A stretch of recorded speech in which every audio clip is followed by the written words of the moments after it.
காஞ்சிபுரம் மாவட்டத்தில் வெள்ளம் புரட்டி போட்ட மண் வீடுகளை மீண்டும் கட்டமைக்கவும் முடியாமல் அந்த பகுதியை விட்டு வெளியேறவும் வழியின்றி தவித்து வரும் இருளர்கள் தங்களது வாழ்வில் விடியல் எப்போது ஏற்படும் என காத்திருக்கின்றனர். காஞ்சிபுரம் அருகே ஓரிக்கை பகுதியில் உள்ள ஏரிக்கரையில் அமைந்திருக்கும் இதுபோன்ற வீடுகளில் 20க்கும் மேற்பட்ட இருளரின குடும்பத்தினர் வசித்து வந்தனர். 2 ஆண்டுகளுக்கு முன்பு ஏற்பட்ட வெள்ளப்பெருக்கில் இவர்களின் மண் வீடுகள் சேதமடைந்தன. அருகே இருக்கும் அங்கன்வாடியில் தஞ்சமடைந்த குடும்பங்கள் இன்று வரை அங்கேயே தங்கியிருக்கும் அவல நிலை தொடர்கிறது.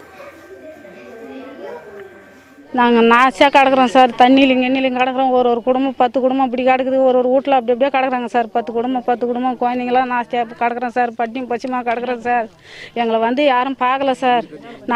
வீடும் கட்டி கொடுக்க மாட்டாங்க சார். பட்டாவும் எதுவும் கொடுக்கல சார். எங்களுக்கு காட்டில் கிடக்குற மாதிரி கிடக்குறோம் சார். நாங்கள் பட்டா இல்லாத நிலத்தில் அடிப்படை வசதிகளுமின்றி வசித்து வந்த இருளர்களுக்கு அரசின் எவ்வித திட்டங்களும் சென்று சேரவில்லை. சோலார் மின்விளக்கு கம்பங்களும் வெள்ளத்தில் பழுதடைந்ததில் மின் இணைப்பு இல்லாமல் இருளில் தத்தளித்து வருகின்றனர். வெள்ளத்தில் தப்பிய 1-2 வீடுகளிலும் அருகே இருக்கும் பகுதிகளில் வசிக்கும் இருளரின மக்களின் வீடுகளிலும் பல குடும்பங்கள் தஞ்சமடைந்திருக்கின்றன. 4-5 வீடு சரிஞ்சு இடிஞ்சு வீழ்ந்து போச்சு.